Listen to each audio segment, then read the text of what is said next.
Preciso falar também sobre o Vasco tentando prorrogar a permanência de Felipe Coutinho. Já o Atlético Mineiro não quer mais fazer negócio com o Cruz Maltino. Tem as últimas do mercado, bastidores, finanças e muito mais. Fala aí pessoal, sou Jorge Nicola, bem-vindos a mais um vídeo do canal. Sem perder tempo, só pedir para deixar like, se inscrever no canal e ativar as notificações. Bora começar o vídeo com aquele tradicional giro de notícias. O Galo está desistindo do empréstimo de Bryan Palacios para o Vasco. Decisão ainda não é oficial, mas está se tornando. Tudo começa quando o próprio Bryan Palacios não demonstra tanta vontade assim de jogar por empréstimo no Vasco. A negociação entre os clubes estava fechada. Surgiu num primeiro momento a contusão do Júnior Santos e do Hulk, e o técnico Cuca pediu que o Vasco, ou que o Atlético adiasse a transferência do jogador até as decisões do Campeonato Mineiro, as duas partidas finais contra o América.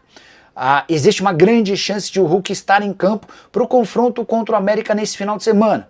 Mas, nesse meio tempo, o Shakhtar Donetsk fez proposta e levou o Alisson por 14 milhões de euros. E diante da insistência do Bryan Palacios em ficar, dirigentes do Atlético se reuniram com a comissão técnica e estão propensos a comunicar nas próximas horas ao Vasco a desistência do acordo. Palacios, que havia sido comprado na temporada passada do Atlético Nacional da Colômbia por 3 milhões de dólares. Você acha que o Atlético acerta ou erra com a permanência do jogador? Já usa o espaço para comentário e registra a sua opinião, beleza? Bora falar agora sobre o Vasco da Gama, que já abriu negociações com o Aston Villa para prorrogação do contrato de empréstimo de Felipe Coutinho. O vínculo se encerra na metade do ano e o Coutinho está fora dos planos da equipe inglesa. É bem verdade também que o Aston Villa precisa de uma compensação financeira para tentar diminuir o prejuízo. Isso porque o meio-atacante brasileiro havia sido comprado por 106 milhões de reais. E o seu contrato com o Aston Villa termina na metade do ano que vem. Se ele for emprestado até dezembro ou até a metade do ano que vem, vai estar livre para assinar um pré-contrato com o Vasco ou qualquer outro clube, não garantindo nenhuma compensação ao time inglês. Vasco, você sabe, passa por dificuldades financeiras e não tem capacidade para gastar muito dinheiro, especialmente para um atleta de 32 anos de idade e que já custa 1,5 milhão de reais mensais. O Payet e o Coutinho são os donos dos maiores salários do Vasco, embora você já saiba por aqui, o Payet tem tudo para não ficar no Cruz Maltino. O contrato também se encerra na metade do ano. Desde que o Coutinho voltou por empréstimo ao Vasco, foram 18 partidas, 3 gols e 1 assistência. A pergunta que eu deixo para você: vale a pena segurar o Coutinho? Você prefere o Payet? Não ficaria com nenhum dos dois ou com ambos? Use o espaço para comentário e registra a sua opinião. Combinado? Já que o Bryan Palacios melou e o Lautaro Dias também não virá, qual atacante está mais avançado em negociações com o Vasco? André, sendo bem sincero com você, pessoal do Vasco sobre reforços tem prestado bem poucos esclarecimentos. E uma das justificativas é a seguinte: os caras do Vasco já têm enfrentado enorme dificuldade por conta de dívidas deixadas pela antiga gestão. A 777 fez com que o nome do Vasco no mercado ficasse bem complicado. Por exemplo, o Vasco estava tentando a contratação de um jogador do Atlético Paranaense, o Coelho. E o Furacão, depois de contratar o Léo Pelé, deixou bem claro que não negociaria o Coelho com o Vasco por causa das dívidas. O Palmeiras fez algo parecido em relação ao Rony. E existiram outras circunstâncias como essas. Então, a justificativa do Vasco já está difícil por conta dessa fama de mal pagador. Se o Vasco ainda deixar que o nome vaze, você cria e desperta a atenção de outros clubes, tá bom? Alguma novidade sobre as novas negativas do La Máquia, leia-se Leila, em não ajudar o Vasco com as garantias bancárias? E o potencial construtivo de São Januário? Essa segunda pergunta do André Ataíde é bem boa. Sobre o potencial construtivo, eu vou tentar levantar alguma coisa. La Máquia e Leila Pereira tornaram-se personas não gratas no Vasco. E a curiosidade é que o Pedrinho faz boa parte da campanha amparado e escorado no La Máquia, que é o marido da Leila, o cara que dizem que manda de fato na Crefisa e na FAM, tá? O La Máquia pretendia comprar os name rights de São Januário. Depois, a coisa acabou migrando para a compra da SAF. E há quem garanta que o Pedrinho foi incentivado aí à justiça para tirar a 777 por uma orientação do Lamacchia, com a promessa de que ele teria interesse em levar a história adiante e comprar na SAF do Vasco. Essa chance de compra da SAF do Vasco pelo Lamacchia me foi confidenciada e confirmada por uma pessoa muito próxima do Pedrinho. Mas repercussão no Palmeiras foi muito ruim. Pessoas próximas a Leila não gostaram e a Leila pediu para que o marido desistisse dessa ideia. O Lamacchia acabou retirando o time de campo, tá bom? Ontem à noite eu vi nas redes sociais uma conta vascaína, NT Vasco, alguma coisa assim, afirmando que o Alexandre Matos havia feito proposta oficial ao Leonardo Jardim, o técnico não, o goleiro do Vasco, né, o Léo Jardim.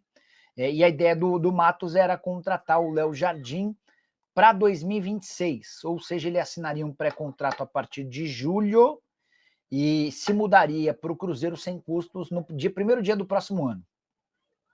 Eu mandei mensagem hoje cedo para o Matos garantiu que era mentira, que não tinha absolutamente nada. Eu só fiz a lembrança de que em 2018 o Matos fez um movimento meio parecido lá no Palmeiras. O Palmeiras tinha Praz e Jailson, que eram meio que incontestáveis, e o Matos foi buscar o Everton. Quase ninguém entendeu esse negócio, e o tempo acabou mostrando que o Praz e o Jailson tinham prazo de validade, enquanto o Everson assumiu a condição de titular e é até hoje peça super importante no Palmeiras. Mas o Matos negou negociação pelo Léo Jardim, atleta de 29 anos de idade, e o Cruzeiro publicou uma nota nessa quinta-feira para desmentir o João Xavier, né? Que era da Itatiaia. O João havia afirmado que o Cruzeiro estava atrás de um goleiro. Não é muito usual o Cruzeiro soltar uma nota para desmentir um jornalista, assim, né? Não é muito comum. Mas foi feito hoje, e não sei se tinha alguma coisa por trás. João Vitor Xavier, que trabalha na Itatiaia e também na CNN, o João havia cravado que o Cruzeiro tinha negociação por um goleiro, estava atrás de um goleiro, por indicação do Leonardo Jardim, e o Cruzeiro desmentiu tal informação, tá bom? Alguns lugares estão dizendo que o Marinacx está... Marinacx e São Paulo fecharam acordo. Você sabe de algo? Luiz, a última informação que eu tenho é de que São Paulo e Marinacx estavam trocando minutas de um pré-contrato. Confesso que nem sabia que havia necessidade de... Mas, enfim, como é um contrato muito longo, em geral o pré-contrato é um contrato mais curtinho, né? Mas como esse contrato é muito longo, imagino que até o pré-contrato seja algo grande. E a informação que eu tenho é de que as partes, o São Paulo e o Marinacx, estão trocando minutas. Olha, essa parte aqui a gente precisa alterar, essa parte aqui a gente precisa mexer, mas tudo se encaminha para um acordo, tá bom? Também por isso, o São Paulo, nessa semana, postou em suas redes sociais um parabéns ao Olympiacos da Grécia pelo aniversário de 100 anos. O Olympiacos fez aniversário, e o Olympiacos é um dos times do Marinacx, é o time do coração do Marinacx e da família dele, tá? Verdade que a oferta do Cruzeiro pelo goleiro do Vasco, dobrando o salário, o Alisson, o Cruzeiro chegou a emitir uma nota oficial nessa quinta-feira, e não é comum que o Cruzeiro faça esse tipo de manifestação. Quer ver, ó? Deixa eu pegar a nota oficial do Cruzeiro. Hoje de manhã, no vídeo, eu cheguei a contar para vocês que...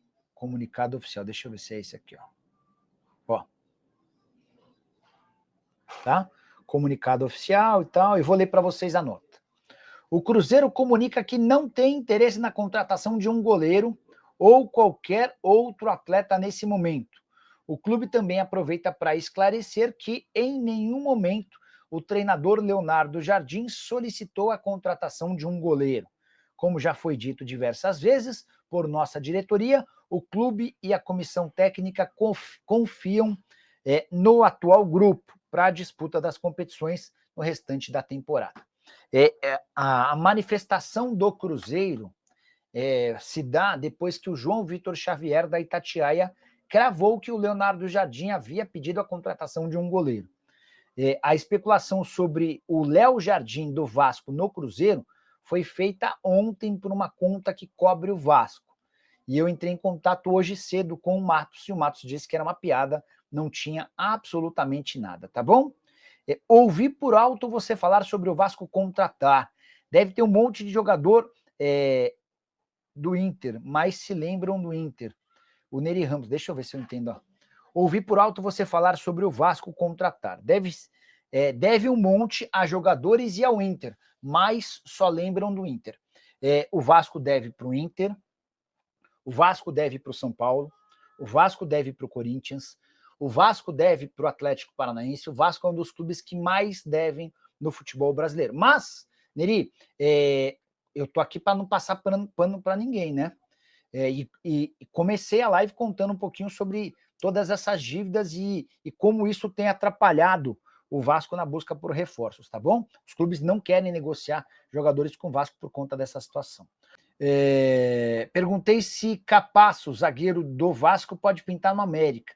Não há verdade no que foi publicado. Eu nem sei o que foi publicado, até porque a pergunta surgiu de vocês. Capasso, América. Deixa eu ver aqui, ó. Que foi publicado. Presidente do América nega interesse em Jean Davi e Capasso. América tem interesse... que tinham publicado que o América tinha interesse no Jean Davi e no Capasso. E o Cascardo está descartando. Deixa eu ver se no Jean Davi também descartado. Então tá aí, torcedor vascaíno, trazendo as últimas informações do Vasco da Gama para você. O Cruzeiro, né, emitindo aí uma nota oficial negando qualquer interesse no goleiro Léo Jardim. Tinha sido aí noticiado que o Alexandre Matos estava tentando levar Léo Jardim para o Cruzeiro e o Cruzeiro soltou uma nota negando qualquer negociação com o goleiro. Inclusive até tinha surgido uma notícia ontem que o Vasco estudava, né, acionar o Cruzeiro na justiça por aliciamento, né? Porque só pode negociar com o jogador quando está perto assim de terminar seu contrato, após o período ali dos 6 meses, né? Os 6 meses finais. E como o contrato ainda está em vigor, né, tranquilamente com o Vasco, o Cruzeiro não poderia fazer esse tipo de investida no goleiro Léo Jardim. Então o Cruzeiro soltou essa nota aí, talvez até para poder se resguardar e não correr com problemas na justiça, caso o Vasco da Gama resolvesse acionar mesmo o Clube Mineiro. Então é isso aí, torcedor. O Vasco também tenta aí a renovação de Coutinho, né, por mais tempo, já que o Payet também já deve ser liberado no meio da temporada. Não, o Vasco não vai insistir ali em tentar renovar com o jogador. O Coutinho também tem seu contrato se encerrando no meio da temporada e o Vasco tenta aí a renovação do jogador. Então é isso aí, o vídeo de hoje é esse. Se gostou, deixa o like, se inscreve no canal e ativa o sininho de notificações.